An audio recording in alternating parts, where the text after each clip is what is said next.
ಗುರುರ್ಬ್ರಹ್ಮ ಗುರುರ್ವಿಷ್ಣು ಗುರುರ್ದೇವೋ ಮಹೇಶ್ವರಃ ಗುರು ಸಾಕ್ಷಾತ್ ಪರಬ್ರಹ್ಮ ತಸ್ಮೈ ಶ್ರೀ ಗುರವೇ ನಮಃ. ಧ್ಯಾನ ಮೂಲ ಗುರುಮೂರ್ತಿ ಪೂಜ್ಯ ಮೂಲ ಗುರುಪಾದ ಮಂತ್ರ ಮೂಲ ಗುರುವಾಕ್ಯ ಮುಕ್ತಿ ಮೂಲ ಗುರುಕೃಪಃ.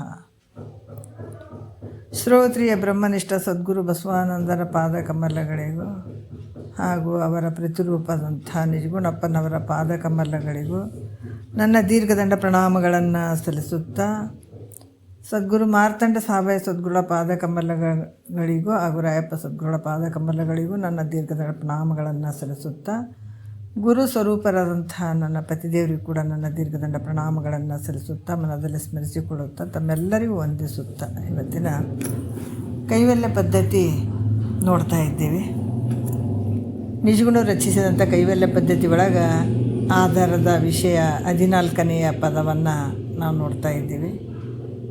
14ನೆಯ ಪದದಲ್ಲಿ ಹಲವಾರು ವಿಚಾರಗಳನ್ನು ಹೇಳ್ತಾ ಇದ್ದಾರೆ. ಸಂಗತವಾಗಿ ಜೋಡಿಸಿ ಪೇಳಿದ ಉತ್ತರದ ಇಂಗಿತವನ್ನು ಅರಿತು ನಡೆವನೇ ಬಲ್ಲವನು ಅಂತ ಹೇಳಿದರು.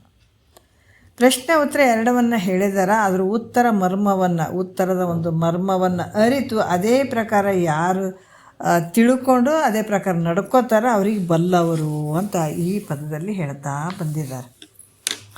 ಮತ್ತು ನಾವು ಮುಂದಿನ ವಿಚಾರದಲ್ಲಿ ಹೇಳ್ತಾರೆ. ಈಗ ನಾವು 4ನೆಯ ನುಡಿಯಲ್ಲಿ ಎರಡು ಇದಾಗಿದ್ದಾವ. ಯಾವುದಂದ್ರೆ, ಗುರುತನವಾವುದು ಇಳೆಯೋಳು ಆಯಾಚನೆ, ಪರತರ ಸುಖವಾವುದು ಅಖಿಳ ಭೋಗ ವಿರತಿ, ವರಗುಣವಾವುದು ಉದಾರ, ಅಚ್ಚಳಿಯದ ಆಭರಣವಾವುದು ಬಗೆಗೊಳಿಸುವ ವಿದ್ಯೆ ಅನ್ನುವಂಥ ವಿಚಾರವನ್ನು ಹೇಳ್ತಾ ಇದ್ದಾರೆ ಅವರು. ಅದಕ್ಕೆ ನಿನ್ನೆಯ ವಿಚಾರದಲ್ಲಿ ಗುರುತನ ಯಾವುದು ಇಳೆಯೋಳು, ಇಳೆ ಅಂದರೆ ಭೂಮಿ. ಈ ಭೂಮಿ ಒಳಗೆ ದೊಡ್ಡ ಸ್ಥಿತಿ ಯಾವುದಪ್ಪ ಅಂತಂದರೆ ಬೇಡದೇ ಇರುವಂಥದ್ದು ಅಂತ ಹೇಳಿದರು ನಿನ್ನೆ. ಬೇಡದೇ ಇರುವಂಥದ್ದು ಅದು ಒಂದು ಶ್ರೇಷ್ಠವಾಗಿ ಇರುವಂಥದ್ದು ಅಂತ ಅನಿಸುವಂಥದ್ದು. ವರಗುಣವಾವುದು, ನಾವು ಈಗ ಏನನ್ನು ನೋಡೋಣ ಅಂತಂದ್ರೆ, ಈಗ ಪರತರ ಸುಖವಾವುದು ಅಖಿಳ ಭೋಗರತಿ ಕೂಡ ನಿನ್ನೆ ವಿಷಯದಲ್ಲಿ ಆಯಿತು. ಯಾಕಂದ್ರೆ ಯಾವಾಗ ನಮಗೆ ಇಹಲೋಕದಲ್ಲೂ ಬಯಸುವಂತಹ ಭೋಗಾದಿ ವಸ್ತುಗಳು ಕೂಡ ಶಾಶ್ವತ ಅಲ್ಲ, ಪರಲೋಕದಲ್ಲಿ ಕೂಡ ಶಾಶ್ವತ ಅಲ್ಲ ಅದು. ಹಾಗಾಗಿ ಮಹಾತ್ಮರು ಹೇಳ್ತಾರೆ, ಇಲ್ಲಿ ಅಖಿಳ ಭೋಗದ ವಿರತಿ ಬಹಳಷ್ಟು ಮುಖ್ಯವಾಗಿರುವಂಥದ್ದು. ಅದಕ್ಕೆ ಇಲ್ಲಿ ಕೂಡ ಹೇಳ್ತಾರೆ ಕೆಲವು ಸಲ. ಉಳಿದಿದ್ದೆಲ್ಲ ಯಾಕಂದರೆ ವಿರತಿಯಿಂದಿತರ ಸಂಪದ ಸುಖ ಮುಂಟೆ ಅಂತ ಹೇಳಿದಾರೆ ಮಹಾತ್ಮರು. ಯಾವಾಗ ನೀ ವಸ್ತುಗಳ ಮತ್ತು ವಿಷಯಾದಿಗಳ ತ್ಯಾಗ ಮಾಡ್ತಿದ್ದೆ ಅವಾಗೇ ನಿನಗೆ ದೊಡ್ಡ ಸುಖ ಅಂತ ಹೇಳ್ತಾರೆ ಅವರು. ಅದಕ್ಕಿಂತ ಯಾಕಂದ್ರೆ ದೊಡ್ಡ ಸುಖ ಯಾವುದಿಲ್ಲ. ವಿರತಿಯಿಂದಿತರ ಸಂಪದ ಸುಖ ಮುಂಟೆ ಅಂತ ಹೇಳ್ತಾರೆ. ಅದರಿಂದ ವೈರಾಗ್ಯವೇ ಸುಖರೂಪವಾದಂಥದ್ದು, ಉಳಿದಂಥವೆಲ್ಲವೂ ದುಃಖ ರೂಪ ಆಗಿರುವಂಥದ್ದು ಅಂತ ಹೇಳ್ತಾರೆ ಮಹಾತ್ಮರು. ಹಾಗಾಗಿ ಇಲ್ಲಿ ಕೂಡ ಒಂದು ವಿಚಾರ ಹೇಳ್ತಾರೆ. ವಿಶ್ವಾಮಿತ್ರನು ಅರಣ್ಯದಲ್ಲಿ ಅರಣ್ಯದಲ್ಲಿ ಏನು ಮಾಡೋದತ್ತ, ಒಣಗಿದ ಎಲೆಗಳನ್ನು ತಿಂದು ಮಹಾವೈರಾಗ್ಯದ ತಪಸ್ಸು ಮಾಡ್ತಾ ಇದ್ದತ. ಒಣಗಿದ ಎಲೆಗಳನ್ನು ತಿಂತಿದ್ದ ವೈರಾಗ್ಯ, ಯಾಕಂದ್ರೆ ಮಹಾವೈರಾಗ್ಯದಿಂದ ತಪಸ್ಸು ಮಾಡ್ತಾ ಇದ್ದ. ಆತ ಏನು ಮಾಡ್ತಿದ್ದ, ಒಣಗಿದ ಎಲೆಗಳನ್ನು ತಿಂತಿದ್ದ. ಅಲ್ಲಿ ಏನಾಯ್ತಂತಂದ್ರೆ, ಅಷ್ಟಾದರೂ ಕೂಡ ಅವನಿಗೆ ದೇವತಾದಿಗಳಿಂದ ಅಪ್ಸರ ಸ್ತ್ರೀಯರನ್ನು ಅಲ್ಲಿ ಕಳಿಸಿದ್ರು. ಆವಾಗ ದುಃಖ ಆಯಿತು. ಮತ್ತು ವೈರಾಗ್ಯದಲ್ಲಿಯೇ ಸುಖ ಇತ್ತು ಅಂತಂದ್ರೆ ವಿಶ್ವಾಮಿತ್ರನಿಗೆ ದುಃಖ ಯಾಕಾಯಿತು? ಅಲ್ಲಿ ಅಪ್ಸರ ಸ್ತ್ರೀಯರಿಂದ ಅದಕ್ಕೆ ದುಃಖ ಆಯಿತು. ಯಾರಿಗೆ? ವಿಶ್ವಾಮಿತ್ರನಿಗೆ. ಘೋರವಾದಂಥ ತಪಸ್ಸು ಮಾಡ್ತಾ ಇದ್ದ. ಅವರು ದೇವತೆಗಳು ಆ ತಪಸ್ಸನ್ನು ಕೆಡ್ಸೋಕೆ ಅಪ್ಸರ ಸ್ತ್ರೀಯರನ್ನು ಅಲ್ಲಿ ಕಳಿಸಿದ್ರು. ಅದರಿಂದ ಅದಕ್ಕೆ ಭಾಳ ದುಃಖ ಆಯಿತು. ಅಂದರೆ ವೈರಾಗ್ಯದಲ್ಲಿ ಸುಖ ಇತ್ತಂದ್ರೆ ವಿಶ್ವಾಮಿತ್ರನಿಗೆ ದುಃಖ ತೋರಬಾರ್ದಾಗಿತ್ತು. ಯಾಕೆ ತೋರಿತು ಅಂತ ಕೇಳಿದ್ರು ಕೂಡ ವಿಶ್ವಾಮಿತ್ರ ನೋಡ್ರಿ, ಯಾಕಂದ್ರೆ ಒಂದು ಚೂರು ಮನಸ್ಸಿನಲ್ಲಿ ಆಸೆ ಅನ್ನೋದು ಇರಬಾರ್ದು. ಒಂದು ಹಿಂಗಾಗಬೇಕಾಗಿತ್ತಲ್ಲ ಅನ್ನುವಂಥ ಭಾವ ಕೂಡ ಇರಬಾರ್ದು ಇಲ್ಲಿ. ವಿಶ್ವಾಮಿತ್ರದ ಮನಸ್ಸಿನಲ್ಲಿ ಏನಿತ್ತಪ್ಪ ಅಂತಂದ್ರೆ ನೋಡ್ರಿ, ರಾಜ ಋಷಿ ಆತ ರಾಜ ಋಷಿ ಇದ್ದಾತ, ಎಲ್ಲರೂ ರಾಜ ಋಷಿ ಅಂತ ಹೇಳ್ತಿದ್ರು.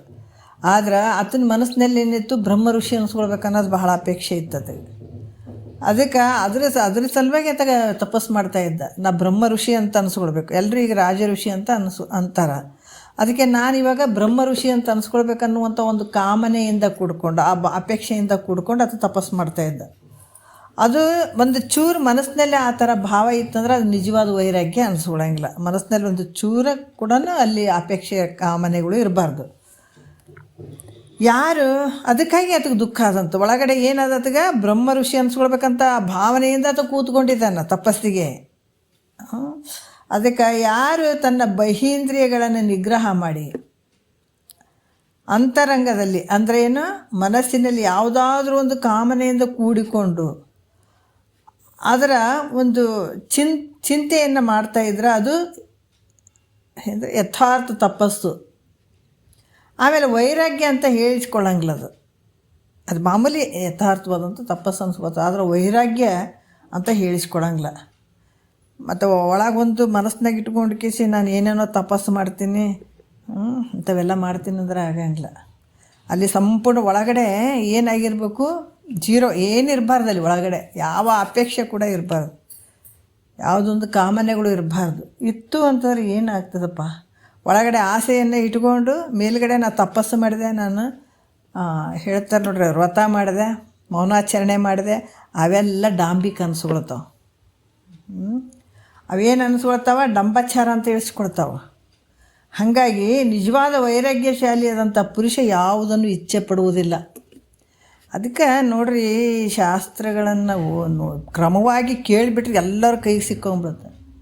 ನಮ್ಮ ನಿಜವಾಗಿ ಗುರುಗಳು ಹೇಳ್ತಿದ್ರು, ಮೌನ ಮಾಡ್ತಾರಲ್ಲ, ಮೌನ ಮಾತಾಡಂಗಿಲ್ಲ ಅಂತಾರಲ್ಲ, ಮತ್ತು ಹಿಂಗೂ ಕೂಡ ಮಾಡಬಾರ್ದಂತ. ಕೈ ಸೊನ್ನೆ ಬಾಯಿ ಸೊನ್ನೆ ಅವ್ಯಾವ ಇರಬಾರ್ದು ಅಂತಿದ್ರು ನೋಡ್ರಿ. ಅದು ನಿಜವಾದ ಮೌನ ಅಂದರೆ ಏನೇನು ಇರಬಾರ್ದಲ್ಲಿ.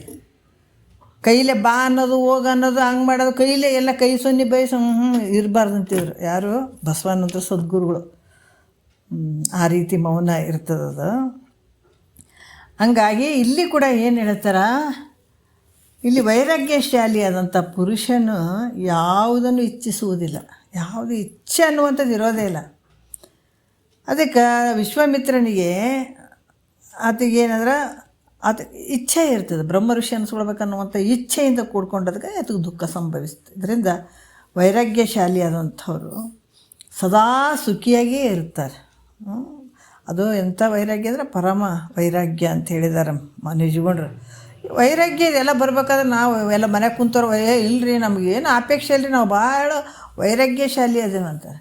ಮಡ್ದಾಗ ಕುಂತರು ಗುರುಗಳು ಯಾರ್ಯಾರು ಒಬ್ಬರು ಇರ್ತಾರೆ, ಇಲ್ಲರಿ ಭಾಳ ವೈರಾಗ್ಯಶಾಲಿ ಅದ ಅಂತ ಭಾಳ ವೈರಾಗ್ಯಶಾಲಿ ಅದೀನಿ ರೀ, ಮನೆ ಬಿಟ್ಟೀನಿ, ಹೆಂಡ್ತಿ ಮಕ್ಕಳನ್ನ ಬಿಟ್ಟೀನಿ, 20 ಎಕರೆ ಭೂಮಿ ಬಿಟ್ಟು ಬಂದೀನಿ ರೀ, ದೊಡ್ಡ ಮನಿತೇನೆ ರೀ ನಂಬೋದು ಅಂತ ಅನ್ಕೊಂತ ಕುಂತ್ರೆ ವೈರಾಗ್ಯ ಅಂತಾರೆ ಅನ್ನೋದಕ್ಕೆ. ಇವೆಲ್ಲ ಬಿಟ್ಟು ಬಂದೀನಿ ಅಂತ ಬರೀ ಮನೆ ಕಡೆನೇ ಚಿಂತೆ ಮಾಡ್ಕೊಂಡು ಕುಂತ್ರೋದು, ಅದು ವೈರಾಗ್ಯ ಅಂತಾರೆ ಅನ್ನೋದಕ್ಕೆ. ಅದಕ್ಕೆ ಸಣ್ಣ ಇಲಿ ಸತ್ರ ಅದು ತೆಗೆದು ಮುದುಕಿ ಹೊರಗೆ ಹಾಕ್ತಿದ್ಳಂತ.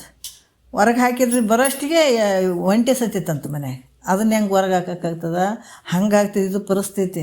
ಬಿಟ್ಟು ಬಂದಿನಿ ಅನ್ನೋದು ಒಂದಾಗ್ತದೆ, ಆದರೆ ಅಷ್ಟು ಬಿಟ್ಟು ಬಂದೀನಿ ಇಷ್ಟು ಬಿಟ್ಟು ಬಂದೀನಿ ಅನ್ನೋದು ಕೂಡ ಬಿಡ್ಬೇಕಲ್ಲ. ಅದು ದೊಡ್ಡ ಒಂಟೆ ಇದ್ದಂಗೆ, ಅದು ಜಲ್ದಿ ಹೋಗೋದೇ ಇಲ್ಲ ಅದು ಅಂತ ಇದು.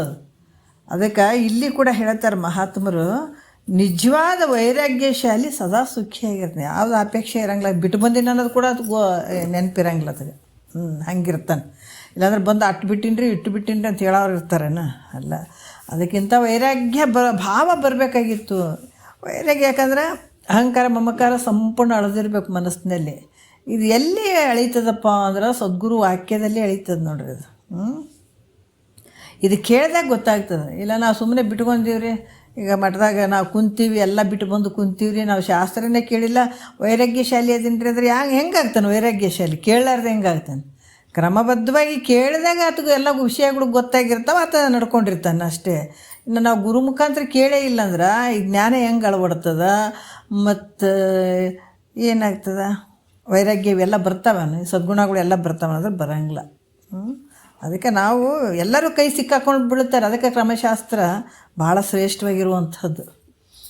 ಅದಕ್ಕೆ ಇಲ್ಲಿ ಹೇಳ್ತಾರೆ, ಮತ್ತೇನು ಹೇಳ್ತಾರೆ, ವರಗುಣವಾವುದು ಉದ್ಧಾರ. ಶ್ರೇಷ್ಠವಾದಂಥ ಗುಣ ಯಾವುದಪ್ಪ ಅಂದ್ರೆ ಇಲ್ಲಿ ಉದಾರ, ಭಾಳಷ್ಟು ಉದಾರ ಭಾವ ಅಂತಾರಲ್ಲ, ದೊಡ್ಡ ಭಾವ ಅಂತಾರಲ್ಲ, ಹಂಗಿರುವಂಥದ್ದು ಉದಾರ ಭಾವ ಅನ್ನುವಂಥದ್ದು ನೋಡ್ರಿ. ಇಲ್ಲಿ ಕೂಡ ಏನು ಹೇಳ್ತಾರೆ, ಉದಾರ ಭಾವ ಅಂತಂದ್ರೆ ಇಲ್ಲಿ ಶ್ರೇಷ್ಠವಾದಂಥ ಗುಣ. ಉದಾರ ಅಂದ್ರೆ ದೊಡ್ಡ ಗುಣ ಇರುವಂಥದ್ದು, ಉದಾರ ಭಾವ ಇರುವಂಥದ್ದು ಅಂತ ತಿಳಿಸ್ಕೊಡ್ತದೆ. ಈ ಉದಾರ ಗುಣದಿಂದ ಮನುಷ್ಯನಿಗೆ ಏನಾಗ್ತದಪ್ಪ ಅಂದ್ರೆ ಕೀರ್ತಿ ಬೆಳೆಯುವಂಥದ್ದಾಗ್ತದೆ, ಮತ್ತು ಪರಲೋಕದಲ್ಲಿ ಮುಂದಿನ ಜನ್ಮಗಳಲ್ಲಿ ಅತ್ಯಂತ ಸುಖ ಆಗ್ತದೆ. ಇದರಿಂದ ಏನಾಗ್ತದಪ್ಪ ಅಂತಂದ್ರೆ ಸುಖ ಆಗುವಂಥದ್ದಾಗ್ತದೆ. ಹಾಗಾಗಿ ಇಲ್ಲಿ ಕೂಡ ಹೇಳ್ತಾರೆ, ಅಂತಹ ಒಂದು ಪರಲೋಕದಲ್ಲಿ ಮತ್ತು ಮುಂದಿನ ಜನ್ಮಗಳಲ್ಲಿ ಅತ್ಯಂತ ಸುಖ ಆಗಬೇಕಾಗಿತ್ತು ಅಂದ್ರೆ ನಾವು ಉದಾರ ರೀತಿಯಿಂದ ದಾನ ಧರ್ಮಗಳನ್ನು ಮಾಡಬೇಕಾಗ್ತದೆ. ಯಾಕ್ರಿ ಬರೀ ದಾನ ಧರ್ಮ ಮಾಡಂತಾರೆ ಗುರುಗಳು ಅಂತ ಅನ್ನಂಗಿಲ್ಲ. ಯಾಕಂದ್ರೆ ನಿನ್ನೆ ಒಳ್ಳೇದಕ್ಕೆ ಹೇಳತ್ತಾರೆ ಅವರು ಅಷ್ಟೇ. ನೀ ಎಷ್ಟು ಉದಾರ ಭಾವದಿಂದ ಕೊಡ್ತಿದ್ದಿ ಅಷ್ಟು ನಿನಗೆ ಬಂದು ಸೇರ್ತವೆ ಇವೆಲ್ಲ ಪುಣ್ಯ. ನಿನಗೆ ಪುಣ್ಯ ಸೇರಿತಂತಂದ್ರೆ ನೀನು ಭೋಗದಲ್ಲಿ ಕೂಡ ನಿನಗೆ ಯಾವ ದುಃಖ ಆಗಂಗಿಲ್ಲ, ಹೌದಾ? ಮತ್ತು ನಿಷ್ಕಾಮ ಪುಣ್ಯದ ಫಲ ಇತ್ತು ಅಂತಂದ್ರೆ ಅಂಥ ಸದ್ಗುರು ಸಿಗೋದೂ ನಿನಗೇನು ಭಾಳ ಕಷ್ಟ ಆಗಂಗಿಲ್ಲ, ವಾಕ್ಯಗಳು ಹತ್ತೋದೂ ಅಷ್ಟು ಕಷ್ಟ ಆಗಂಗಿಲ್ಲ. ಯಾಕಂದ್ರೆ ನಿನ್ನ ಸುಖಕ್ಕಾಗಿ ಅವ್ರು ಹೇಳ್ತಾರೆ. ಅದಕ್ಕೆ ಇಲ್ಲಿ ಮುಂದಿನ ಜನ್ಮಾದಿಗಳಲ್ಲಿ ಅತ್ಯಂತ ಸುಖ ಆಗಬೇಕಾಗಿತ್ತು ಅಂತಂದ್ರೆ ನೀನು ಉದಾರ ಗುಣ, ಶ್ರೇಷ್ಠವಾದಂಥ ಗುಣವನ್ನು ಬೆಳೆಸ್ಕೊಂಡು ಉದಾರ ರೀತಿಯಿಂದ ಬೇಡಿದವರಿಗೆ, ಯಾಕಂತಂದ್ರೆ ಬೇಡಿದವರಿಗೆ ಬೇಡಿದಕ್ಕಿಂತಲೂ ಹೆಚ್ಚಿಗೆ ಕೊಡ್ತಕ್ಕಂಥ ಗುಣಕ್ಕೆ ಉದಾರ ಗುಣ ಅಂತ ಹೇಳ್ತಾರೆ. ಏನೋ ಒಂದು ಸ್ವಲ್ಪ ಕೇಳಿದ್ರಪ್ಪ ಅಂತಂದ್ರೆ ಅದಕ್ಕೊಂದು ಸ್ವಲ್ಪ ಇನ್ನೊಂದು ಸ್ವಲ್ಪ ಜಾಸ್ತಿ ಕೊಡ್ತದಲ್ಲ, ಅದಕ್ಕೆ ಉದಾರ ಗುಣ ಅಂತ ಹೇಳ್ತಾರೆ ಅವರು. ಉದಾರ ಗುಣ ಅಂದರೆ ದೊಡ್ಡ ಗುಣ. ಅದಕ್ಕೆ ನಾವು ಹೇಳ್ತಾರೆ, ಸರ್ವಜ್ಞ ಕೂಡ ಹೇಳ್ತಾರೆ ಅವರು, ನಾವು ಯಾರಿಗಾದರೂ ಏನೋ ಉಪಕಾರ ಮಾಡಿದ್ವಿ, ದಾನ ಧರ್ಮ ಮಾಡಿದ್ವಿ ಅಂದ್ರೆ ಅದು ವ್ಯರ್ಥ ಆಗಿ ಹಂಗೆ ಹೋಗಂಗಿಲ್ಲ ಅಂತದು. ಅದು ಹೆಂಗಾಗ್ತಂದ್ರೆ ಅದು ನಿನಗೆ ಕೊಟ್ಟೇ ಕೊಡ್ತದೆ, ರಿಟರ್ನ್ ಬಂದೇ ಬರ್ತದೆ ಅದ್ರ ಪುಣ್ಯ ನಿನಗೆ. ನೋಡಿರಿ, ನಮ್ಮ ಭೋಗದ ಇವಾಗ ನಾವೇನು ಈ ಲೋಕದಲ್ಲಿ ಇವಾಗ ನಾವು ಇದ್ದೀವಲ್ಲ, ಈಗ ನಮಗೆ ಏನು ಸಿಗಬೇಕಾಗ್ಯದ ಈ ಸಂಸಾರದಲ್ಲಿ, ನಮಗೆ ಏನೇನು ಸಿಗಬೇಕಾಗ್ಯದ ಅದೆಲ್ಲ ಪುಣ್ಯದ ಮೇಲೆ ನಿಂತದೆ. ಇನ್ನು ಭಾಳಷ್ಟು ನಮಗೆಲ್ಲ ವಸ್ತುಗಳು ದೊರಕಿದಾವ ಪುಣ್ಯದ ಫಲದಿಂದ, ಎಲ್ಲ ನಮಗೆ ಇದೆ ಅಂತಂದ್ರೂ ಕೂಡ ಯಾವುದ್ರಂದ್ರೆ ಹಿಂದೆ ಮಾಡಿದಂಥ ಒಂದು ಪುಣ್ಯದ ಫಲದಿಂದ ನಮಗೆ ಇಷ್ಟೆಲ್ಲ ನಿಂತದ್ದು. ಅದಕ್ಕೆ ಕೊಟ್ಟದ್ದು ತನಗೆ ಬಚ್ಚಿಟ್ಟದ್ದು ಪರರಿಗೆ, ಕೊಟ್ಟಿದ್ದು ಕೆಟ್ಟಿತೇನೆ ಬೇಡ, ಮುಂದೆ ಕಟ್ಟಿಹುದು ಬುತ್ತಿ ಸರ್ವಜ್ಞ ಅಂತ ಹೇಳ್ತಾರೆ. ನೀ ಕಟ್ಕೊಂಡಂಗೆ ಏನು ನೀನು ಉದಾರತನದಿಂದ ಕೊಡ್ತಿದ್ದೆಲ್ಲ ಬುತ್ತಿ ಕಟ್ಕೊಂಡಂಗೆ ಅಂತ ಹೇಳ್ತಾರೆ ಸರ್ವಜ್ಞ. ಎಷ್ಟು ಉದಾರ ಗುಣದಿಂದ ನಾವು ಕೊಡ್ತೀವೋ ಅಷ್ಟು, ಈಗ ನಾವು ಏನು ಕೊಟ್ಟಿರ್ತೀವಲ್ಲ ಅದು ಕೊಟ್ಟಕ್ಕಿಂತ ಜಾಸ್ತಿ ಬರ್ತದೆ ಅಂತ ಹೇಳ್ತಾರೆ ಅವರು.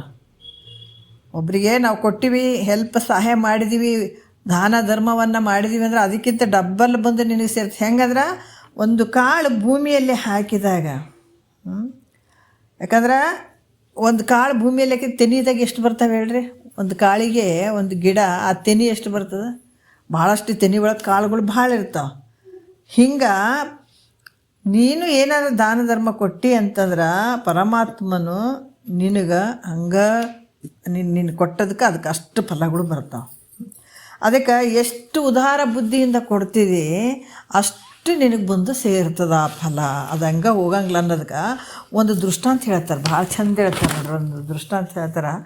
ಒಂದು ದಿವಸ ಭೋಜರಾಜನು ಬಡವರಿಗೆ ದಾನ ಕೊಡ್ತಾಯಿದ್ದ.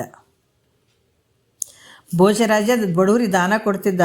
ಆ ಕಾಲದಾಗ ಏನಾಯಿತು, ಆಕಾಶವಾಣಿ ಒಂದು ಶಬ್ದ ಬಂತು. ಆಕಾಶವಾಣಿಯಿಂದ ಒಂದು ಶಬ್ದ ಬಂತು.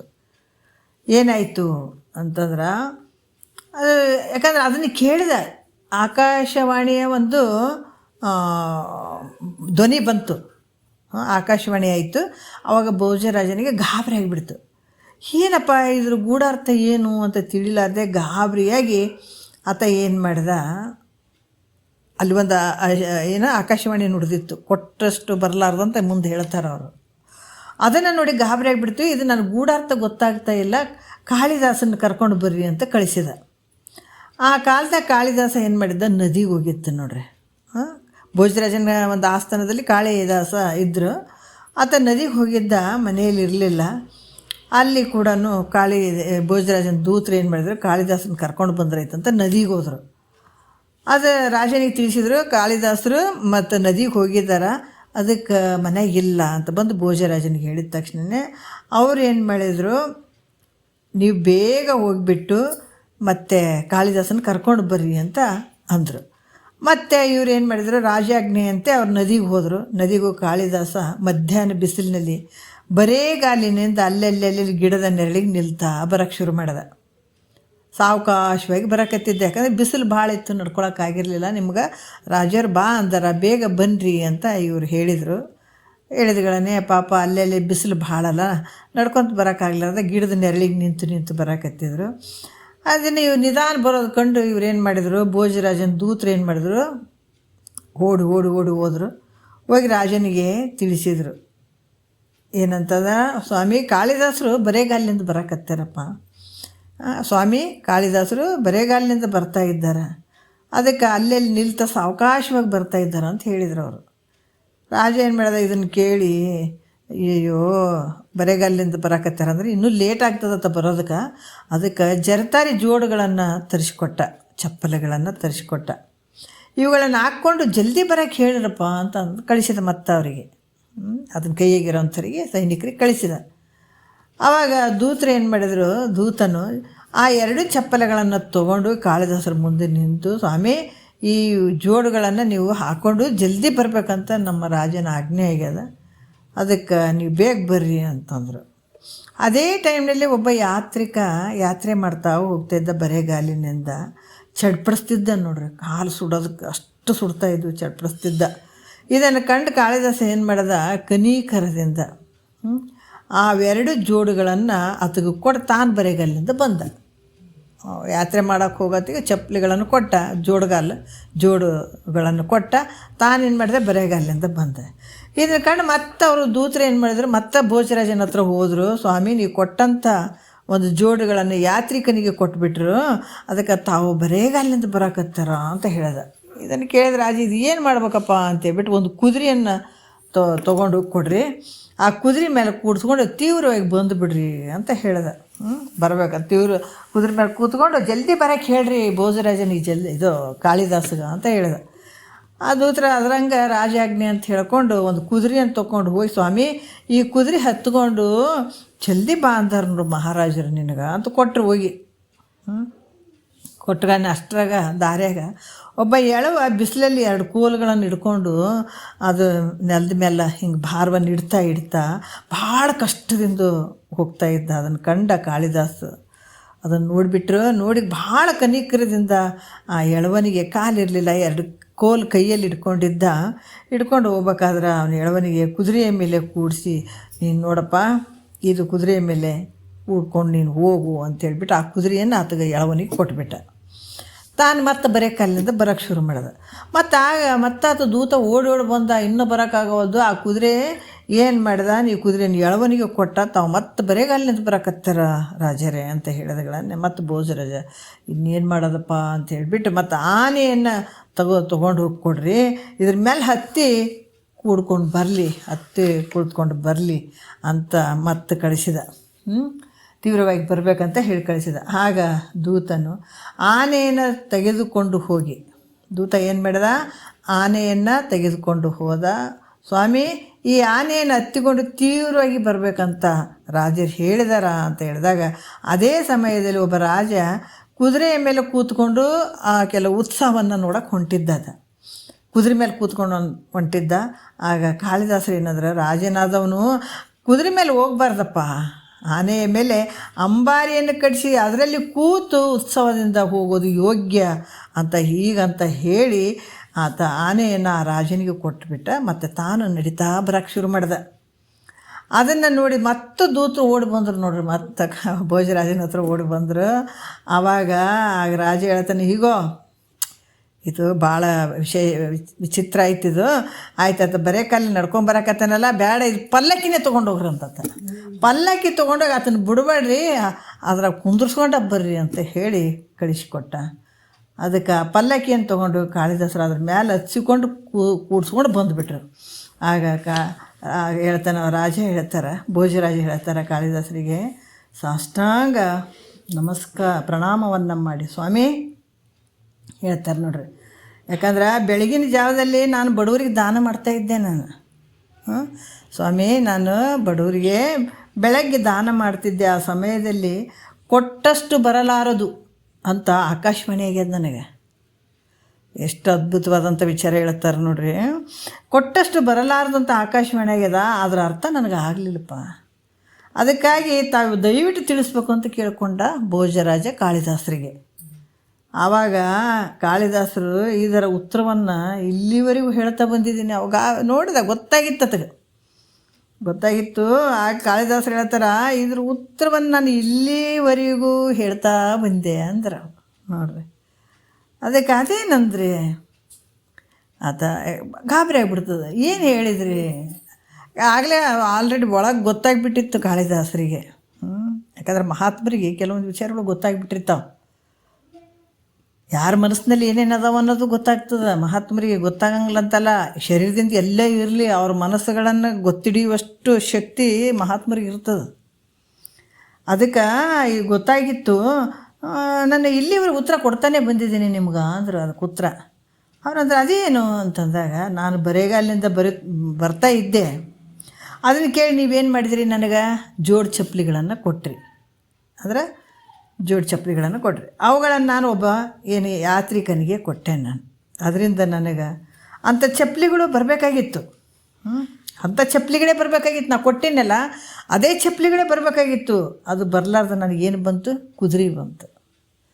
ಮತ್ತು ಕುದುರೆ ಒಂದು ಕುದುರೆ ಕೊಟ್ಟು ಕಳಿಸಿದ್ರಿ. ಕುದುರೆ ನಾನು ಯಾರಿಗೆ ಕೊಟ್ಟೆ? ಎಳವನಿಗೆ ಕೊಟ್ಟೆ. ಎಳವನಿಗೆ ದಾನ ಮಾಡಿದೆ ನಾನು. ಅದರಿಂದ ನನಗೇನು ಬಂತು?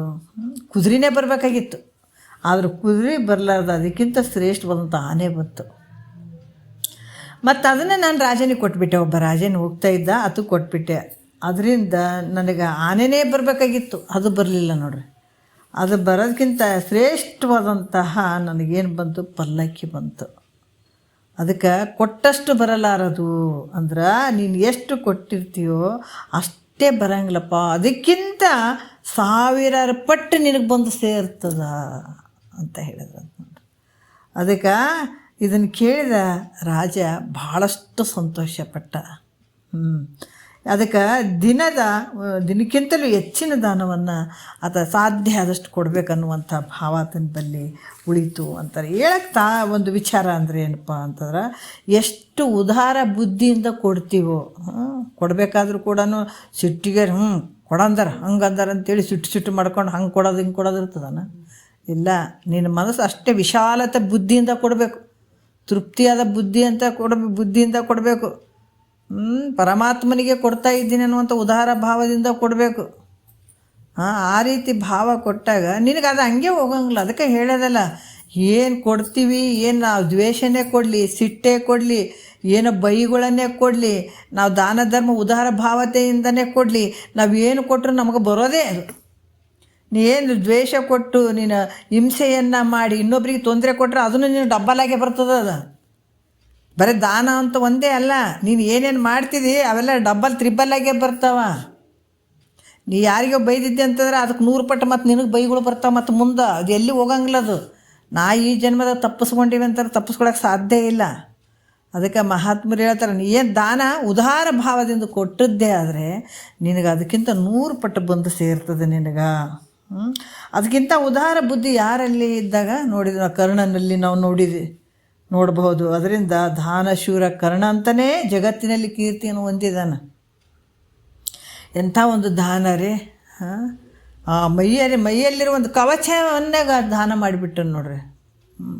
ಹಂಗಾಗಿ ಉದಾರ ಗುಣವು ಇಹಲೋಕದಲ್ಲಿ ಮತ್ತು ಪರಲೋಕದಲ್ಲಿ ಸುಖವನ್ನು ಕೊಡ್ತದೆ. ಅದರಿಂದ ಈ ಗುಣಗಳಲ್ಲಿ ಶ್ರೇಷ್ಠವಾದಂಥ ಗುಣ ಯಾವುದು ಅಂದರೆ ಉದಾರ ಗುಣ ಅಂತ ಹೇಳ್ತಾರೆ. ವರಗುಣವಾವುದು ಉದಾರ. ಮತ್ತು ಅಚ್ಚಳಿಯದ ಆಭರಣವಾವುದು ರೀ. ನಾವು ಆಭರಣಗಳೊಂದುಗಳನ್ನೇ ಈಗ ಬಂಗಾರಗಳು ಮೈ ಮೇಲೆ ಹಾಕ್ಕೊಂಡ್ರೆ ನಮಗೆ ಭಾಳ ದೊಡ್ಡ ಖುಷಿ, ಭಾಳ ಖುಷಿ. ಅದಕ್ಕೆ ಮಹಾತ್ಮರು ಏನು ಹೇಳ್ತಾರೆ, ಆಭರಣಗಳು ಭಾಳಷ್ಟು ಶ್ರೇಷ್ಠ ಅಂತ. ಅದ್ರ ಬೆನ್ನು ಬಿದ್ದು ಕೊನೆಯವರೆಗೂ ಬಂಗಾರಗಳನ್ನು ಮಾಡಿಸ್ಕೋತೀವಿ. ಈಗ ಭಾಳ ತುಟ್ಟಿ ಆಗ್ಯದ ನೋಡ್ರಿ ಬಂಗಾರ. ಅಷ್ಟು ಒದ್ದಾಡಿ ಹೆಣ್ಮಕ್ಳು ಅಂತೂ ಬಳೆ ಇರಬೇಕು, ಮಂಗಳಸೂತ್ರ ಇರಬೇಕು, ಕೊಳ್ಳಾಗ ಇರಬಾರ್ದಂತೆಲ್ಲ ಇರಬೇಕು, ಅಂಥ ಸರ ಇರಬೇಕು, ಇಂಥ ಸರ ಇರಬೇಕಂತ ಇಷ್ಟಪಟ್ಟು ಕೊನೆಯವರೆಗೆ ರೊಕ್ಕ ಜೋಡಿಸಿ ಹಿಟ್ಟು ಅಷ್ಟೊತ್ತಿಗೆ ಆಯುಷ್ ಮುಗಿಯಕ್ಕೆ ಬರ್ತದ. ಒಂದು 4 ದಿವಸ ಹಾಕ್ಕೊಂಡು ಮನೆಗಿದ್ದು ನೋಡ್ತಾವೆ, ನಮಗೆ ಕೊಡ್ತಾಳೆ ನಿಮಗೆ ಕೊಡ್ತಾಳೇನೋ ಅಂತ ಹೋಗೋ ಟೈಮಿಗೆ ಆಯಿತು, ಕೊನೆಗೆ ಮಂದಿಗೆ ಇಟ್ಟಿಗೆ ಸೊಂಟು ಬಿಡೋದು. ಆ ಆಭರಣ ನಾವು ಅಚ್ಚಳಿಯದ ಆಭರಣ, ಅದು ಯಾವಾಗಲಿರುವಂಥ ಆಭರಣ ಅಂತ ಅದು ನಾವು ತಿಳ್ಕೊಂಡಿವಿ. ಮಹಾತ್ಮರು ಹೇಳ್ತಾರ, ಇಲ್ಲಿ ಉತ್ತರ ಹೇಳ್ತಾರೆ, ಅಚ್ಚಳಿಯದ ಆಭರಣವಾವುದು ಬಗೆಗೊಳಿಸುವ ವಿದ್ಯೆ ಅಂತ ಹೇಳ್ತಾರೆ ಅವರು. ಭಾಳಷ್ಟು ವಿಚಾರವನ್ನು ಹೇಳ್ತಾರೆ. ಏನು ಹೇಳ್ತಾರಪ್ಪ ಅಂತಂದ್ರೆ, ಈಗ ಭಾಳಷ್ಟು ಹೆಣ್ಮಕ್ಳು ಇಂಥದ್ದು ಒಂದು ಆಭರಣಗಳ ಹಾಕ್ಕೊಂಡ್ರೆ ಅವು ಭಾಳಷ್ಟು ನಮಗೆ ಚಲೋ ರೀ ಅಂತ ಅಂದ್ಕೊಂಡು ಹೋಗುವಂಥ ಸಂದರ್ಭದಲ್ಲಿ ಮಹಾತ್ಮರು ಏನು ಹೇಳ್ತಾರಪ್ಪ ಅಂದ್ರೆ, ಮನಸ್ಸಿಗೆ ಆನಂದವನ್ನು ಉಂಟು ಮಾಡುವಂಥದ್ದು. ಆ ಬಂಗಾರ ಆನಂದವನ್ನು ಉಂಟು ಮಾಡಂಗಿಲ್ಲ, ಆದ್ರೆ ಬಗೆಗೊಳಿಸುವ ವಿದ್ಯೆ ಅಂತಂದರೆ ಏನಂದ್ರೆ ಮನಸ್ಸಿಗೆ ಆನಂದವನ್ನು ಕೊಡುವಂಥದ್ದು, ಸುಖವನ್ನು ಕೊಡುವಂಥ ವಿದ್ಯೆ ಯಾವುದಪ್ಪ ಅಂದ್ರೆ ಬ್ರಹ್ಮವಿದ್ಯೆ. ಬ್ರಹ್ಮವಿದ್ಯೆ ಇಲ್ಲಿ ಕೂಡ ಹೇಳ್ತಾರ. ಇಲ್ಲಿ ನಾಶವಾಗದ ಆಭರಣ ಯಾವುದು ಅಂದ್ರೆ ಮನಸ್ಸಿಗೆ ಆನಂದವನ್ನು ಸುಖವನ್ನು ಕೊಡುವಂಥ ಬ್ರಹ್ಮವಿದ್ಯೆ. ನಾವು ಅರ್ಥ ಮಾಡ್ಕೋಬೇಕು. ಎಲ್ಲಕ್ಕಿಂತ ದೊಡ್ಡ ಸಂಪತ್ತು ಯಾವುದಪ್ಪ ಅಂದ್ರೆ ಬ್ರಹ್ಮವಿದ್ಯೆ. ನಾವೇನಂದ್ರೂ ಕೂಡ ಆನಂದ ಅಂತ ಸುಖವಾಗಿರ್ಬೇಕು, ಆನಂದವಾಗಿರ್ಬೇಕು ಅನ್ನೋದಕ್ಕೆ ನಾವು ಇಂಥವೆಲ್ಲ ಧರಿಸ್ತೀವಲ್ಲ. ಆದ್ರೆ ಅದಕ್ಕೆ ಹೆಣ್ಣು ಹೊನ್ನು ಮಣ್ಣು ಇವ್ಯಾವ ನಿನ್ನದಲ್ಲಪ್ಪ. ಹೆಣ್ಣು ನಿನ್ನಿಂದಲ್ಲ, ಮಣ್ಣು ನಿನ್ನಿಂದಲ್ಲ, ಹೊನ್ನು ನಿನ್ನಿಂದಲ್ಲ, ಯಾವುದು ನಿಂದಲ್ಲ, ನಿನ್ನದೇ ಅನ್ನುವಂಥದ್ದು ಜ್ಞಾನರತ್ನ. ಅದನ್ನು ಬೀಳಿಸಿಕೊಳ್ಳದೆ ಧರಿಸಿಕೊಂಡದ್ದೇ ಆದರೆ ನಿನ್ನಂಥ ಸಿರಿವಂತರಿಲ್ಲ ರಾಮನಾಥ ಅಂತ ಹೇಳ್ತಾರೆ. ದೊಡ್ಡ ಶ್ರೀಮಂತಿಕೆ ಯಾವುದಪ್ಪ ಅಂದ್ರೆ ಬ್ರಹ್ಮಜ್ಞಾನ ಪಡೆಯುವಂಥದ್ದು. ಅದಕ್ಕೆ ಇಲ್ಲಿ ಬ್ರಹ್ಮವಿದ್ಯೆಯು ಮನಸ್ಸಿಗೆ ಏನಂತಂದ್ರೆ ಬ್ರಹ್ಮವಿದ್ಯೆ ಮನುಷ್ಯನಿಗೆ ಏನಂದ್ರೆ ಆಭರಣಗಳು ಸಹ ಇಂಥ ಬ್ರಹ್ಮವಿದ್ಯೆ ಮನುಷ್ಯನಿಗೆ ಆಭರಣ ಥರ ಆನಂದವನ್ನು ಉಂಟು ಮಾಡ್ತಾವೆ. ಯಾಕಂದ್ರೆ ಶರೀರದ ಮೇಲೆ ಹಾಕ್ಕೊಂಡ್ರೆ ನೋಡ್ರಿ ಇವತ್ತು ಭಾಳ ಸಮಾಧಾನದಿಂದ ಇರ್ತೀವೇನು. ನಾವು ಎಲ್ಲನೋ ಒಂದು ಕೊಳ್ಳಕ್ಕೆ ಹಾಕೊಂಡು ಹೋಗಲಿ ಮುಚ್ಕೊಂಡೇ ಹೋಗ್ಬೇಕು. ಸಮಾಧಾನದಿಂದ ಅಲ್ಲಿ ತನಕ ಹೋಗ್ತೀವೇನಂತಂದ್ರೆ ಯಾರು ಬಂದು ಕರ್ಸ್ಕೊಂಡು ಹೋಗ್ತಾರೋ ಏನು, ಎಷ್ಟು ನಮ್ಮ ನೆಮ್ಮದಿನೇ ಹಾಳು ಮಾಡಿಬಿಡ್ತದೆ ಈ ಬಂಗಾರ. ಇದು ಕಣ್ಣಿಗೆ ಕಾಣದೇ ಇರುವಂಥ ಬಂಗಾರವನ್ನು ಧರಿಸ್ರಿ ಅಂತ ಹೇಳ್ತಾರೆ. ಅದು ಎಲ್ಲಿ ಸಿಗ್ತಂದ್ರೆ ಸದ್ಗುರುವಿನ ವಾಣಿಯಲ್ಲಿ. ಅದಕ್ಕೆ ಶ್ರೀ ಗುರು ವಚನದಿಂದ ಅಧಿಕ ಸುಧೆ ಉಂಟೆ ಅಂತ ಹೇಳಿದ್ದಾರೆ ಅವರು. ಸುಧೆ ನೋಡ್ರಿ, ಶ್ರೀ ಗುರುವಿನ ವಚನದಲ್ಲೇ ದೊಡ್ಡ ಬಂಗಾರ ಐತೆ. ಅದನ್ನು ನಾವು ತೊಗೊಂಡು ಹಾಕ್ಕೊಳ್ಬೇಕು ಅಷ್ಟೇ. ಅದನ್ನು ಆ ವಾಕ್ಯಗಳನ್ನು ಸ್ವೀಕಾರ ಮಾಡಬೇಕು. ಅದಕ್ಕಿಂತ ದೊಡ್ಡದು ಬಂಗಾರ ಯಾವುದೇ ಇಲ್ಲ. ಇದು ಕಣ್ಣಿಗೆ ಕಾಣದೇ ಇರುವಂಥ ಬಂಗಾರ. ಅದು ಕಣ್ಣಿಗೆ ಕಾಣುವಂಥ ಬಂಗಾರ ಕಳ್ಳರು ಕಾಕರು ಬಂದು ನಿನಗೆ ಹೊಡೆದಾಕಿ ಹೊಡೆದು ತೊಗೊಂಡು ಹೋಗ್ತಾರೆ. ಅದನ್ನು ಮೈ ಮೇಲೆ ಹಾಕ್ಕೊಂಡಂಥ ಬಂಗಾರ ಏನು ಮಾಡ್ತಾರೆ, ಕಳ್ಳರ ಭಯ, ಭಾಳಷ್ಟು ಒಂದು ಇದ್ರ ಭಯ ಇರ್ತದೆ. ನಮಗೆ ಏನು ಮಾಡೋಕ್ಕೂ ಎಸಂಗಿಲ್ಲಲ್ಲ ಕಳ್ಳರು. ಹಂಗೆ ಜೀವ ಹೋಗುವಂಥ ಒಂದು ಸಂದರ್ಭ ಕೂಡ ಬರ್ತದೆ ಆ ಬಂಗಾರದಿಂದ. ಆದರೆ ಈ ಬಂಗಾರ ಎಷ್ಟು ಹಾಕ್ಕೊಂಡ್ರೂ ಕೂಡ ಏನಂದ್ರೆ ಅದನ್ನು ಯಾರು ಕಸ್ಕೊಳ್ಳಂಗೂ ಇಲ್ಲ, ಯಾರು ಅದನ್ನು ಕಳ್ತನ ಮಾಡೋಂಗೂ ಇಲ್ಲ, ನಾಶ ಆಗುವಂಥದ್ದು ಅಲ್ಲ, ಯಾರ ಭಯನೂ ಅಲ್ಲ. ಇದು ಅದು ನಿನ್ನೊಳಗಡೆನೆ ಧರಿಸುವಂಥದ್ದು ಇದು ಬ್ರಹ್ಮವಿದ್ಯೆ. ಅದಕ್ಕೆ ಇಲ್ಲಿ ಕೂಡ ಹೇಳ್ತಾರೆ, ಕೆಲವು ವಿಚಾರಗಳನ್ನು ಹೇಳ್ತಾರೆ. ವಿದ್ಯೆ ಇದಂದ್ರೆ ವಿದ್ಯೆ ಎಲ್ಲಿರ್ತದೆ, ಹೃದಯದಲ್ಲಿರ್ತದೆ. ಇದು ದೇಹದ ಮೇಲೆ ಇದು ಆಭರಣಗಳು ಹಾಕ್ಕೊಂಡ್ರೆ ಭಾಳ ಭಾರ ಐತಪ್ಪ ಅಂತ ಹೇಳ್ತೀವಲ್ಲ. ಆದ್ರೆ ಈ ವಿದ್ಯೆ ಭಾರ ಆಗ್ತದೆ ನಿನಗೆ ಅಂದರೆ ಭಾರ ಆಗಂಗಿಲ್ಲದು. ಅದಕ್ಕೆ ಇದು ಯಾರ್ದನ್ನ ಭಯ ಐತೇನು, ರಾಜರ ಭಯ ಐತೆ, ಕಳ್ಳರ ಕಾಕರ ಭಯ ಐತೆ, ಮನ್ಯಾಗ ಮತ್ತು ಅಣ್ಣತಂಬ್ರ ಭಯ ಐತಾ, ಏನು ಮಕ್ಕಳ ಭಯ ಐತೆ, ಯಾರ ಭಯ ಇಲ್ಲ ನೋಡ್ರಿ. ಇದ್ರದ್ದು ಯಾರಾದ್ರೂ ಕಸ್ಕೊಳ್ತಾರೆ ಅನ್ನುವಂಥದ್ದು ಐತೆ, ಪಂಚಭೂತಗಳಿಗೆ ನಾಶ ಆಗ್ತದೆ ಅನ್ನುವಂಥದ್ದು ಐತೆ. ಏನಿಲ್ಲ ನೋಡ್ರಿ ಈ ಆಭರಣ. ಯಾಕಂದ್ರೆ ಇಂಥ ಒಂದು ಈ ಆಭರಣ ಉಳ್ಳಂಥವನು, ಈ ವಿದ್ಯೆ ಉಳ್ಳಂಥವನು, ಈ ಆಭರಣವನ್ನು ಉಳ್ಳಂಥವನು ರಾಜನಿಗಿಂತಲೂ ಶ್ರೇಷ್ಠವಾಗಿರ್ತಾನಂತ ನೋಡ್ರಿ, ಬ್ರಹ್ಮಜ್ಞಾನವನ್ನು ಪಡೆದಂಥ. ಈ ರೀತಿಯಾಗಿ ಅವ್ರು ಹೇಳ್ತಾರೆ ವಿದ್ಯಾವಂತ ರಾಜನಿಗೆ. ಯಾಕಂದ್ರೆ ಇಲ್ಲಿ ಕೂಡ ಈ ರಾಜನಿಗೆ ವಿಚಾರ ಮಾಡಿದರೂ ಕೂಡ ಅದಕ್ಕಿಂತನೂ ಶ್ರೇಷ್ಠವಾಗಿರುವಂಥದ್ದು ಬ್ರಹ್ಮಜ್ಞಾನ. ಅದಕ್ಕೆ ಕೂಡ ಸರಿ ಹೊಂದಂಗಿಲಿದು. ಯಾಕಂದ್ರೆ ರಾಜನಾದವು ನೋಡ್ರಿ, ಬ್ರಹ್ಮಜ್ಞಾನ ಪಡೆದಂಥವು ಇಡೀ ಜಗತ್ತಿಗೆ ಪೂಜೆಗೊಳ್ತಾನತ, ಯೋಗ್ಯನಾಗ್ತಾನ, ಪೂಜ್ಯನಾಗ್ತಾನತ. ಆದರೆ ರಾಜ ಒಂದು ದೇಶಕ್ಕೆ ಮಾತ್ರ ಆಗ್ಬೋದು, ಆದರೆ ಈತ ಎಲ್ಲ ಒಂದು ಜಗತ್ತಿಗೆ ಒಡೆಯ ಆಗ್ತಾನೆ. ಈತ ಜಗತ್ತೇ ಈತಗೆ ಏನು ಪೂಜ್ಯತೆಯಿಂದ ನೋಡ್ತಾರೆ. ಯಾರಿಗೆ? ಬ್ರಹ್ಮಜ್ಞಾನವನ್ನು ಪಡ್ಕೊಂಡಂಥವ್ರಿಗೆ. ಅದಕ್ಕೆ ದೇಶದ ಎಲ್ಲ ದೇಶಗಳಲ್ಲಿ ಪೂಜೆಗೊಳ್ತಾನೆ ಈತ ಜ್ಞಾನಿ. ಆದರೆ ಒಬ್ಬ ರಾಜ ಒಂದು ದೇಶಕ್ಕೆ ಮಾತ್ರ ಸೀಮಿತ ಆಗಿರ್ಬೋದು, ಒಂದು ರಾಜ್ಯಕ್ಕೆ ಮಾತ್ರ ಸೀಮಿತ ಆಗಿರ್ಬೋದು. ಆದ್ರೆ ಈ ಬ್ರಹ್ಮಜ್ಞಾನಿ ಇಡೀ ಜಗತ್ತಿಗೆ ಏನು ಶ್ರೇಷ್ಠ ಅಂತ ಹೇಳಿಸ್ಕೊಳ್ತಾನತ. ಅದಕ್ಕೆ ಈ ವಿದ್ಯೆಗಳಲ್ಲಿ 64 ವಿದ್ಯೆಗಳಂತ ಹೇಳ್ತಾರೆ, ಹೌದಿಲ್ಲ? ವಿದ್ಯೆಗಳಲ್ಲಿ ಎಷ್ಟು ವಿದ್ಯೆಗಳು ಅದಾವ? 64 ವಿದ್ಯೆಗಳು. ಈ ಎಲ್ಲ ವಿದ್ಯೆಗಳಿಗಿಂತ ಮನುಷ್ಯನಿಗೆ ನಿಜವಾದ ಸುಖ ಸಿಗ್ತದೇನು? ವಿದ್ಯೆಗಳೆಷ್ಟದಾವ? 64 ವಿದ್ಯೆಗಳು ಅದಾವೆ. ಇವೆಲ್ಲ ಮನುಷ್ಯನಿಗೆ ಸುಖ ಕೊಡ್ತಾವನೇ ಈ ವಿದ್ಯೆಗಳು? ಯಾಕಂತಂದ್ರೆ ಇಲ್ಲಿ ಹೇಳ್ತಾರೆ, ಭುಕ್ತಿಯೇ ನತ್ತು ಮುಕ್ತಿಯೇ ಅಂತ ಹೇಳ್ತಾರೆ ಅವರು. ಇವೆಲ್ಲವೂ ಹೆಂಗದಾವಂತಂದ್ರೆ ಭುಕ್ತಿ ಅಂದ್ರೆ ಇವ್ಯಾವ ನೀವು ಸುಖವನ್ನು ಕೊಡುವಂಥವಲ್ಲವು. ಮತ್ತು ಮೋಕ್ಷವನ್ನು ಕೊಡ್ತಕ್ಕಂಥವದವನು ಇವು 64 ವಿದ್ಯೆಗಳು ಅಂದರೆ ಇಲ್ಲ. ಅದಕ್ಕಾಗಿ ನಾರದ ಮಹರ್ಷಿ ಹಂಗೆ ಹೇಳಿದರು ಅವರು. ಸನತ್ ಕುಮಾರ್ ಗುರುಗಳಿಗೆ ಹೇಳಿದರು, 64 ವಿದ್ಯೆಗಳನ್ನು ಪಡೆದಿದ್ದೀನಿ ಗುರುಗಳೇ, ಆದರೆ ಎಲ್ಲೋ ಒಂದು ಮೂಲೆ ಸಮಾಧಾನ ಇಲ್ಲ ನನಗೆ.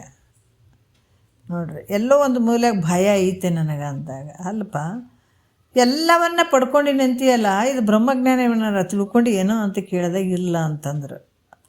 ನೀ ಎಲ್ಲವನ್ನ 64 ವಿದ್ಯೆಗಳನ್ನು ತಿಳ್ಕೊಂಡು ಬ್ರಹ್ಮಜ್ಞಾನ ಒಂದು ಇರಲಿಲ್ಲ ಅಂದರೆ ಎಲ್ಲ ವ್ಯರ್ಥ. ನಿನಗೆ ಆನಂದ ಆಗಂಗಿಲ್ಲ, ಸುಖ ಆಗಂಗಿಲ್ಲ. ಯಾವಾಗ ಎಲ್ಲ ವಿದ್ಯೆಗಳನ್ನು ಬಿಟ್ಟು ಬರೀ ಬ್ರಹ್ಮಜ್ಞಾನ ಒಂದು ಪಡ್ಕೊಂಡ್ರೂ ಕೂಡ ನೀವು ಭಾಳ ಆನಂದವಾಗಿರ್ತೀಯಪ್ಪ, ಎಲ್ಲ ವಿದ್ಯೆಗಳನ್ನು ತಿಳ್ಕೊಂಡಂಗೆ ಅಂತ ಹೇಳಿದ್ರಂತ. ಅವಾಗೆ ಸನತ್ ಕುಮಾರ್ ಗುರುಗಳಿಗೆ ಶರಣಾಗತನಾಗಿ ಇದೇ ಜ್ಞಾನವನ್ನು ಪಡ್ಕೊಂಡ್ರು ನಾರದ ಮಹರ್ಷಿಗಳು. ಅದಕ್ಕೆ ಈ ವಿದ್ಯೆ ಅಂದರೆ ಬ್ರಹ್ಮವಿದ್ಯೆ ಈ ಕಾರಣದಿಂದ ನಾಶವಾಗದ ಅಲಂಕಾರ ಯಾವುದು ನಮಗೆ? ಈ ಒಂದು ಬ್ರಹ್ಮಜ್ಞಾನ ಇತ್ತು ಅಂತಂದ್ರೆ ನೋಡ್ರಿ, ದೊಡ್ಡ ಅಲಂಕಾರ ಅದು. ಅದಕ್ಕೆ ಆ ಬ್ರಹ್ಮಜ್ಞಾನ ಇದ್ದವ್ರ ಮುಖ ಪಳ ಪಳ ಪಳ ಉಳಿತದೆ. ಯಾಕಂದ್ರೆ ಅಲಂಕಾರ ಒಳಗಡೆ ಆ ಒಂದು ಜ್ಞಾನದ ಒಂದು ಅಲಂಕಾರ ಇರ್ತದಲ್ಲಿ.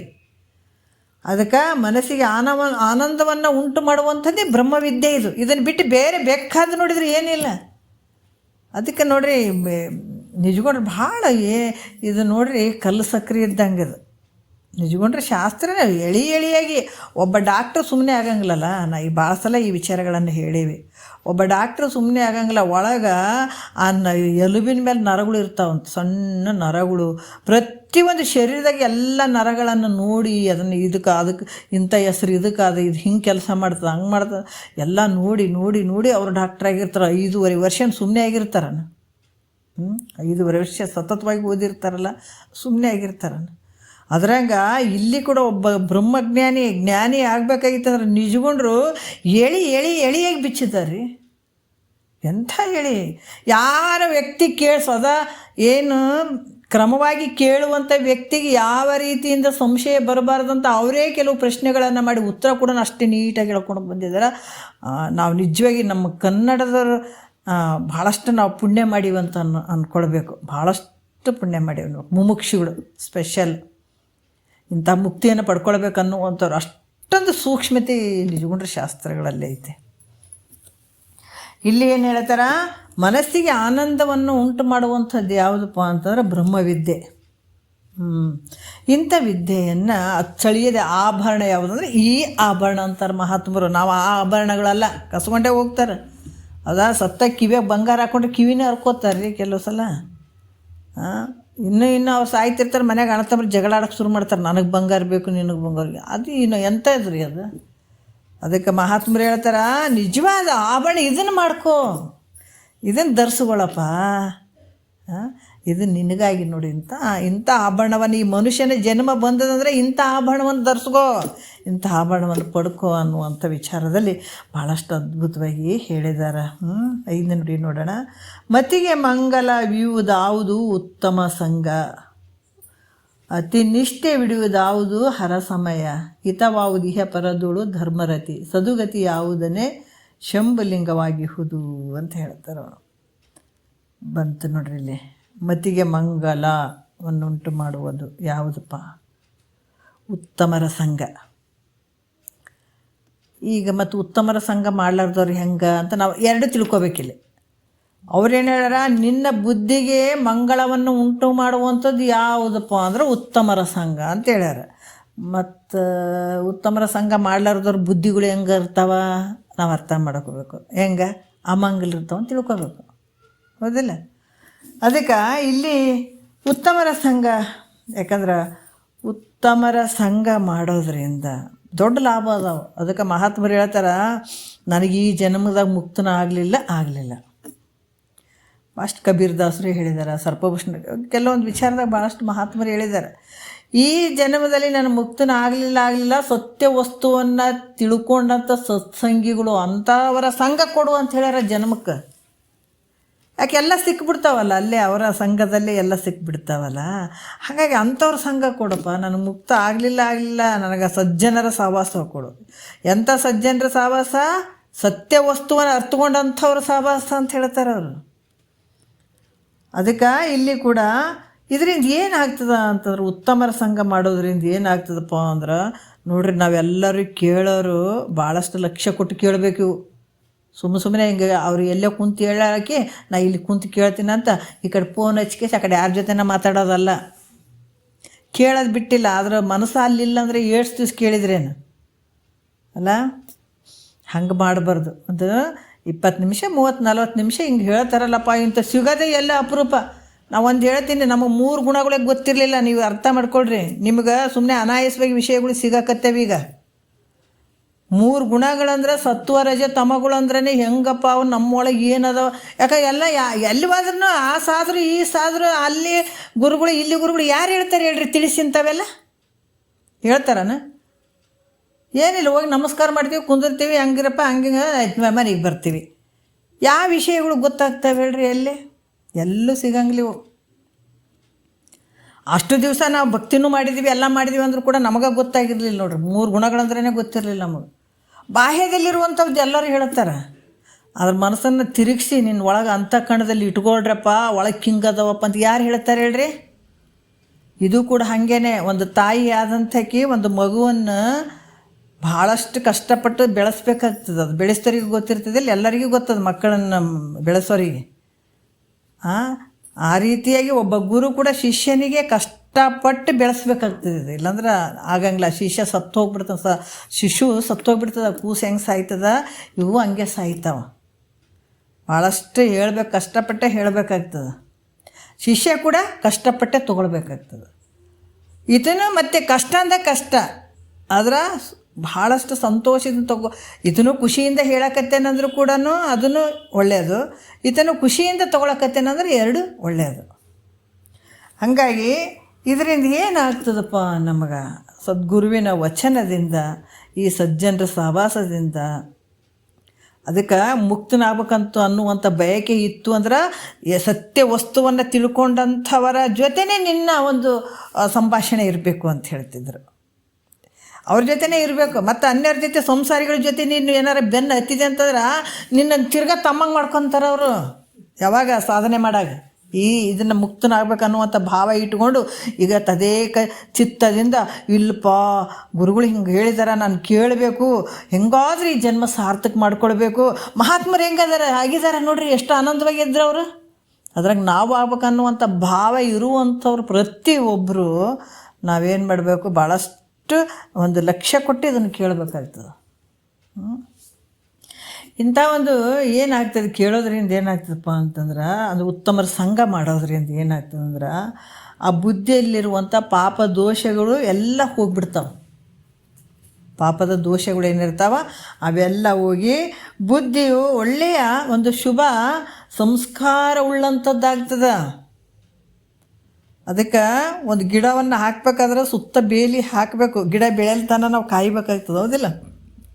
ಚಲೋ ಗಿಡನ ಹಂಗೆ ಮನೆ ಮುಂದೆ ಹಾಕಿಬಿಡ್ರಿ, ಹೊರಗೆ ಸ್ವಲ್ಪ ಹೊರಗೆ ಹಾಕಿಬಿಡ್ರಿ, ದನ ಪನ ಎಲ್ಲ ಮೇಕೆಗಳು ಅವು ಬಂದು ತಿಂದು ಕಡ್ದು ಮಾಡಿ ಹೋಗ್ಬಿಡ್ತಾವೆ. ಅದು ಬೆಳೆಯೋಕ್ಕೆ ಬಿಡಂಗಿಲ್ಲ ಒಟ್ಟ.